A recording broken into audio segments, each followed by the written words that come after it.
This summer, S.A.I.L returns to the Ocean County Library System. S.A.I.L, which stands for Service and Achievement in the Library, is our summer volunteer program open to teens entering 8th through 12th grade. This short but intense summer program provides you work experience and allows you to earn volunteer hours for helping your local branch and the community. If you're interested, simply apply on the Ocean County Library's website. Go to the oceancountylibrary.org/teens/SAIL. Select your home library and complete the application. Applications go live on May 1st. However, there are limits to the number of volunteers that can participate in person. Sessions will fill on a first come, first served basis, so don't wait too long to apply. Lastly, please contact your local branch teen services librarian with any concerns and/or questions. We look forward to hearing from you.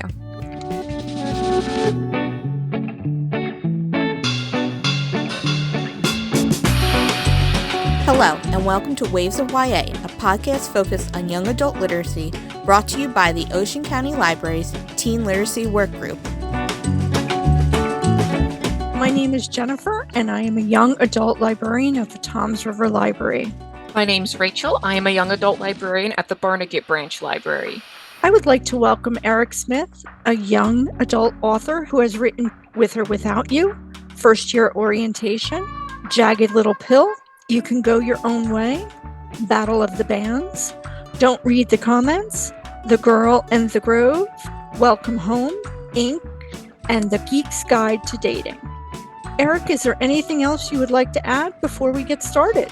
No, I think you got all of them. Thanks so much for having me. And fun fact, the co-author of Battle of the Bands and First Year Orientation is a librarian in Florida.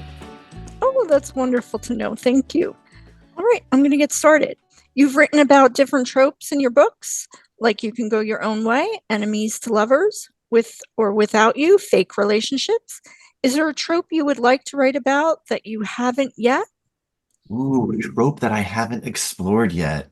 Oh, that's such a good question. I mean, like, enemies to lovers is firmly my favorite one. Like, I just love the idea of people finding a way back to one another after whatever it is that happened to happen between the two of them.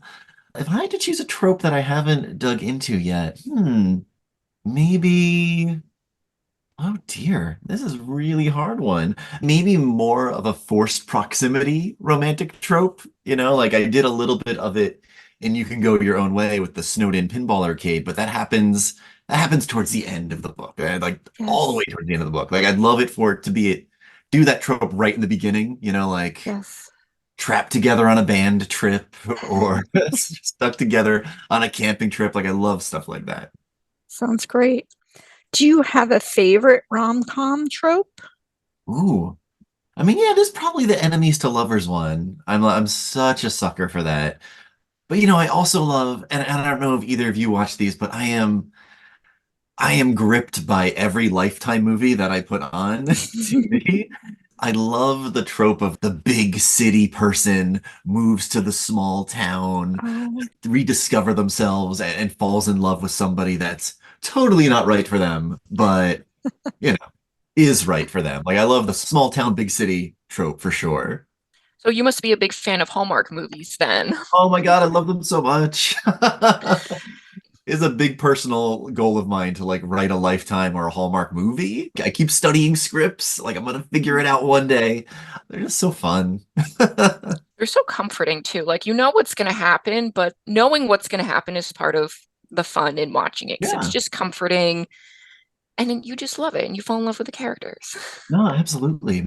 My wife was the person that got me into Lifetime movies. When we started dating, like a big thing that she'd love to do was just sit at home and watch Lifetime movies. And, it got to the point where like my best friends, their nickname for her was Wife Time. Like they would call her Wife Time. And they were right because we got married. oh, that's nice. Which book of yours is the most popular? And is there a book of yours that you feel doesn't get enough love? Ooh.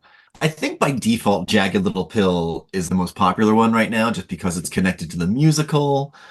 If we're talking about like an original one, like just by me, I think it's Don't Read the Comments. That book continues to sell really well. It's gone into a couple of reprintings, which makes me really happy. I think the one that doesn't get enough love is probably You Can Go Your Own Way. That one came out right at the end of 2021, so there was no book tour, there were no big events. It just kind of existed. And I wish I had been able to go do more for it. It's still selling okay, but like it's definitely not doing as well as Don't Read the Comments does. That's kind of surprising to me too, because that's like a wintry, Christmassy themed book. Yeah. And that's usually things that teens like to read in December and January. No, I agree. And it's a lot gentler of a book. It's funny. I don't know. There's something to it, but I feel like whenever I write a book from a place where I'm like really angry about something, Don't Read the Comments does that. Jagged Little Pill does that. Those books tend to do better than my ones that are a little softer. My romance books. There's something to that, but I don't know what it is. When did you know that you wanted to be a writer? Oh, I have a story that's going to date me so hard right now.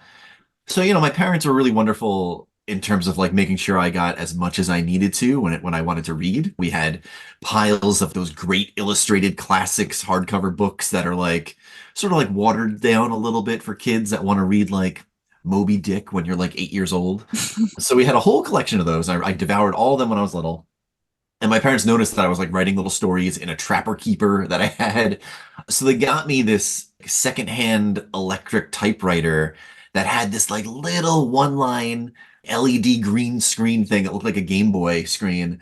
And you could type your stories out, and then you hit a button, it would just print all the pages out at once. And I would give those stories to my friends at school. I like walked around with them in a folder, giving them the stories there. And that's really what did it. It was like reading all these like classic books as a kid, being encouraged by my parents with this typewriting that I printed all these little things on.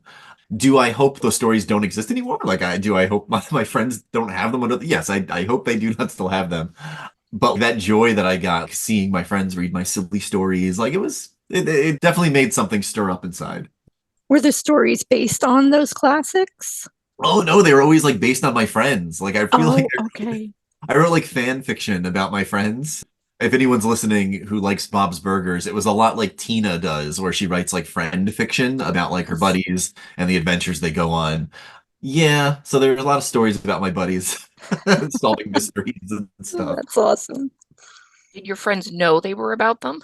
Oh yeah, yeah. Okay. I didn't really hide it in a clever way. And it's funny because I feel I do a lot of that with my books now. Like in You Can Go Your Own Way, one of the best friends is named Chris, and he makes his own weird coffee pour over machines. Like he's a teenager who's very excited about coffee.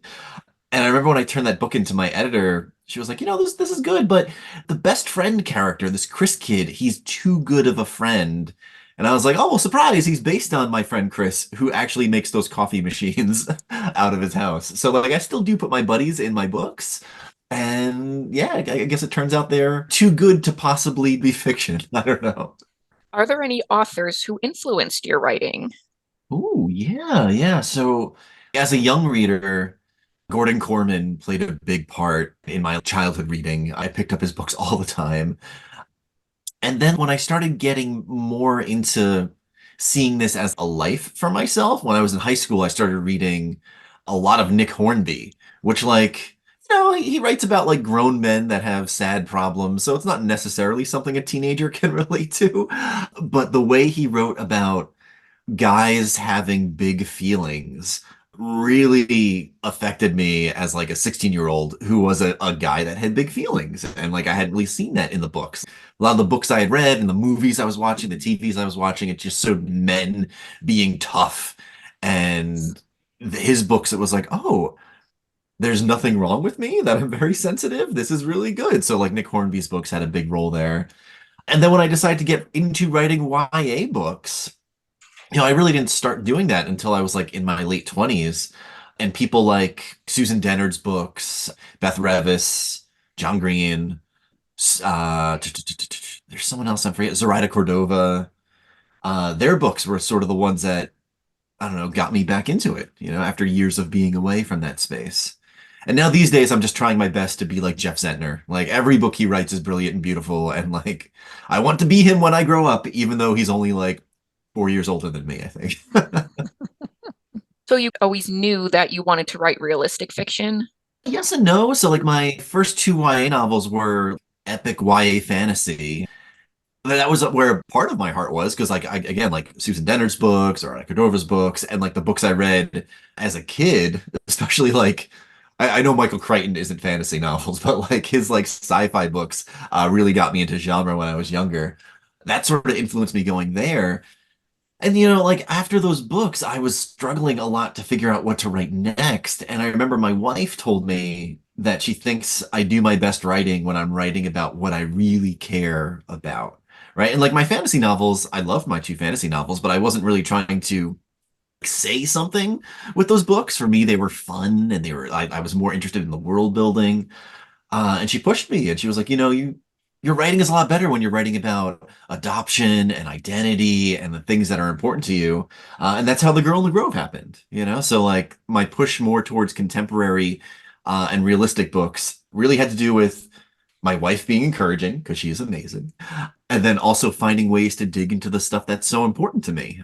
Yeah. So that must be what inspired you to write Don't Read the Comments then. Oh yeah. And I would like to talk a little bit more about that because I did read that book after we sent you these questions. Now I'm very interested in hearing what inspired you to write that story because there's some hard topics in that story about online Yes. harassment and all the dangers of putting yourself online. So can you talk a little bit about what inspired that book? Yeah, absolutely. So Don't Read the Comments is inspired directly by a movement called Gamergate. It's something that is still happening, but it was really huge in like 2018, 2020, in that era there. And it was just this horrible wave of trolls coming after women in the gaming space that briskly moved out towards anyone that was on the margins in the gaming space or anywhere. I had a lot of friends that were writers for video games, producers for video games. In my agent life, I'm fortunate enough to represent some people who work on video games these days. And I was watching them getting pushed out of the spaces that felt safe for them, and I wanted to talk about that as a person of color who is also very active online and experiences, my fair share of harassment. I wanted to talk about it. People talk about the internet and online spaces and video games and the like it is just, oh, it is just the internet. It's fine. Just turn off your phone. But it's not really that easy, is it? Right? It's when it's the place that you think is supposed to be welcoming for you that you've spent so much time in, and suddenly it becomes a space that isn't, it's something we should talk about more. That's really where that book came from, for sure. And I feel like it's even harder now because some people are streaming online as part of their job and as part of income. Yes. Just like your main character, Divya, was. I mean, she was trying to help her mom pay the rent and put food on the table. And when she was being pushed out, that wasn't a possibility for her. Yeah. Yeah, there are real stakes involved in the places that some people brush off as not being real when they are. So I'd also like to know about that book, the video game that's in it. What was it called? I So forget. it's called Reclaim the Sun. Reclaim the Sun. Thank you. Was that inspired by like a real life video game or did you just make it up? So it's like a wild conglomeration of a bunch of different video games, right? So there's some like World of Warcraft elements in it where they can go around and they can explore, and there's like a planet and there's missions and quests. But then there's also a lot from this game called No Man's Sky, which was a video game that procedurally generated planets for you to explore. Things would be different on every single planet, which is why the planets that they land on in the game, in the book, they can rename and change, and they have different resources and things like that. And then there's some stuff from a game called EVE Online in there, which is another spacefaring game that is very rooted in like the economics of doing it, right? It's like lots of numbers and it's about trade and managing resources and stuff. I sort of mashed all them together to help tell the story. It's funny, the original version, I had this great editor, Lauren Smolsky, who worked on this book with me, and the original version of that game involved a VR headset throughout the entire game, where like the characters were running around, and like it was very much, I don't know, it skewed very heavy into sci-fi in terms of the way the game worked. And she really pushed me to make it more of a grounded game that could happen now. And I think that made it way, way better. Editors are great. I've been very lucky. What book do you recommend to anyone? Ooh, oh boy. So I feel like I've bullied all of my friends into reading The Serpent King by Jeff Zentner. I love that book so much. He is like a master of making setting a character, when it comes to his stories. I try to do that with my stories because most of my books are set in Philadelphia. All of his books are mostly set in the South and in Tennessee. But the way he like makes it feel like you live there while you're reading the books is just so, so masterful. And he makes me cry. Every single book. They always make me cry. And then I always try to make people read Hero by Perry Moore. It's the book that came out, oh goodness. It must be 10 years old at this point, maybe older, maybe 12 years old. And it's this really remarkable YA novel that's sort of set in like a superhero world where like Batman is a thing and Superman is a thing, but they never say what the superheroes are, like they have names, but you know that this person is Batman, this person is Superman. And it's about this teenager whose father is essentially a Batman figure, but can no longer fight crime because he's older, and all the other superheroes have superpowers, or they're aliens, or they have some ability. He's just a guy that made gadgets, right? So now he's this older man. I think he's working as like a janitor at one of the schools. He's very bitter. He hates superheroes now. And his son, this teenager, discovers he has superpowers. And he starts to want to get involved in the superhero world. So he has to build up the courage to tell his dad this truth about himself while also navigating the fact that he's gay and he's trying to figure out how to come out to his father. So like it does this really wonderful thing where it does this parallel with both identities and how do you come out to somebody who might not like either? And it's just such a remarkable book. I love that book, and I think it's Perry Moore's only book because he passed away shortly afterwards. So everyone should pick it up. It's brilliant. Excellent. Now, you mentioned a lot of your books take place in the Philadelphia area, and I did notice that. Also, I noticed in With or Without You in the very beginning, you did mention the Battleship New Jersey too in Camden. Are you a Philadelphia native? No, no, I moved here when I was 24 for graduate school, and I just stayed. My wife and I moved around a little bit. We moved to Richmond for a year and Michigan for 2 years when we had our kid, but then we came back. It's just a city that I love, and I feel like I've spent my adult years here, so it's a place I'm very grounded. It's funny. I wish I could give a great reason for firmly setting them here, other than the fact that I don't really have to do much world building when the book is set where I live. Like, there's not a lot of research I need to do. Philly isn't exactly another universe. Yeah, Jagged Little Pill was a little trickier because it's an imaginary town in Connecticut. So I had to read a lot about suburbs in Connecticut and stuff to make sure I got it right. Okay, can you tell us any books that you are currently reading? Ooh, yeah. So I just started Alex London's latest book, The Princess Protection Program. So Alex London is this middle grade YA picture book. He writes everything. He lives here in Philly. And I have read every single one of his books. The Proxy series, the Black Wings Beating trilogy. He is just this brilliant, brilliant man. And his latest book is this middle grade book about this princess who was like woken up by a kiss, like you see in all the movies and everything. And she is not interested in that. And she gets up and she runs and she tries to find a place to get away from the potential fairy tale ending that she's not interested in. So she gets involved in the Princess Protection Program to sort of escape this fate that has been bestowed on her that she doesn't really want. She wants to change her story. And it just came out, let me see, just came out last week. And then I just started, Yes. here it is, Marie Ninchkamp's Ink Girls. It's their graphic novel that just came out. I don't know who put this out. Is it Harper? Harper Alley? Yeah, Harper Alley. Marie Key is another author who, like, I read all of their books. I don't know. Do either of you have authors who are like must buys? Like the second their book comes out, you need it? Because like those are my two. I've been really liking Rebecca Ross's books. Oh, okay. I haven't read Dreams Lie Beneath is one of my favorite ones of hers. That is an epic fantasy book. I haven't read her new one. Her newest one is Divine Rivals, and I know the sequel just came out, and they actually pushed up, I think, the pub date for the sequel because the first book was so popular. So I am very excited to read that one, but I haven't gotten to it yet. Yeah, I see those books everywhere. I've been reading a lot of Darcy Little Badger. Oh, okay. Yeah, she's brilliant, and her wording is just so catchy, and I just go through them so quickly. but I love to read everyone. As soon as the books come out, I'm just getting them all. I just love all books, YA. Yeah. Yeah. And I've been reading yours because I'm like that. When I get an author that I enjoy, I have to read them all. So Okay, I thank really you. enjoyed With or Without You. I thought it was an amazing book. I love the food truck motif like that. That was really neat. And I loved how you did the back and forth between the characters. That I thought that was really neat, and it gave you perspective of each character, Thank you. what the character was thinking. So I really like Yeah. that.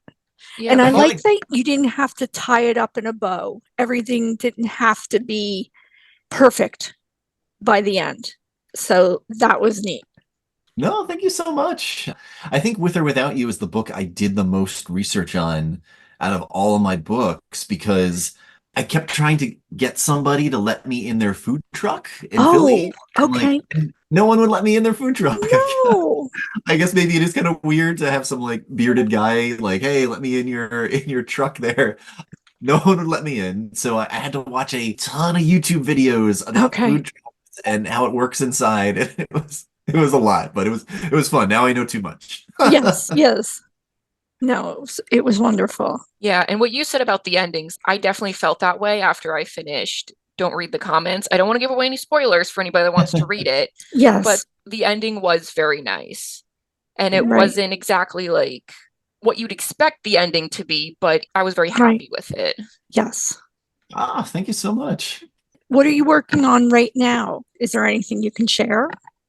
Yeah, so right now, yeah, I just had a short story come out in Sandra Proudman's Relit anthology, which was really exciting. And oh, yeah, I guess the next anthology I'm in isn't announced yet, so I can't talk about it. But Oh, I am trying to write middle grade books. That's my new thing.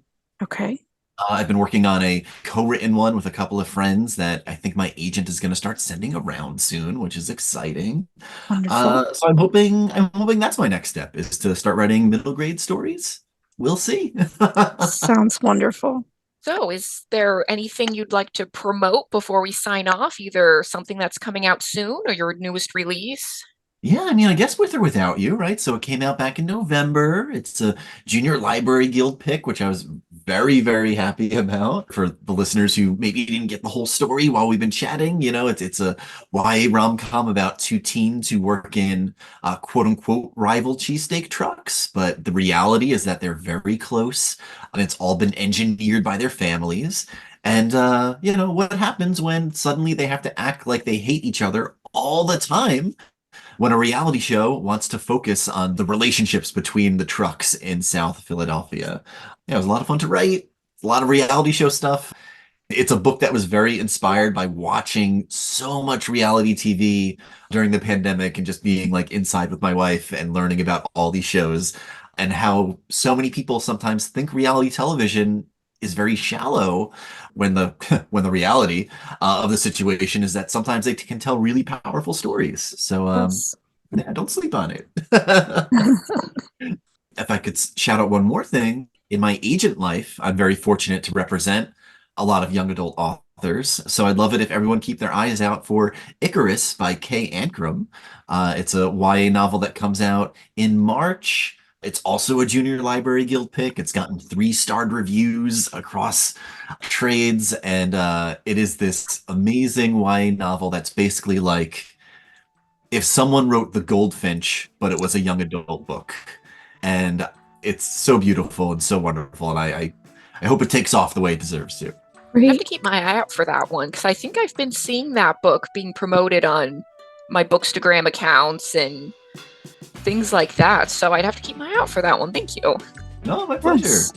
Well, thank you for everything today. We very much appreciate you being with us on this podcast. It's No, been my wonderful. pleasure. This is wonderful. I love being able Yes. to chat about this stuff. Yes. Thanks so much for having me. Yes. Thank you again. Have a great day. Thanks for joining us today. Be sure to check out the Ocean County Library's website for more podcasts and events. All titles mentioned in today's episode can be found through the Ocean County Library, free with your library card. Until next time, happy reading.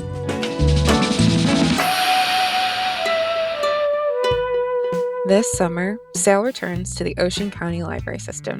S.A.I.L, which stands for Service and Achievement in the Library, is our summer volunteer program open to teens entering 8th through 12th grade. This short but intense summer program provides you work experience and allows you to earn volunteer hours for helping your local branch and the community. If you're interested, simply apply on the Ocean County Library's website. Go to the oceancountylibrary.org/teens/SAIL. Select your home library and complete the application. Applications go live on May 1st. However, there are limits to the number of volunteers that can participate in person. Sessions will fill on a first-come, first-served basis, so don't wait too long to apply. Lastly, please contact your local branch teen services librarian with any concerns and/or questions. We look forward to hearing from you.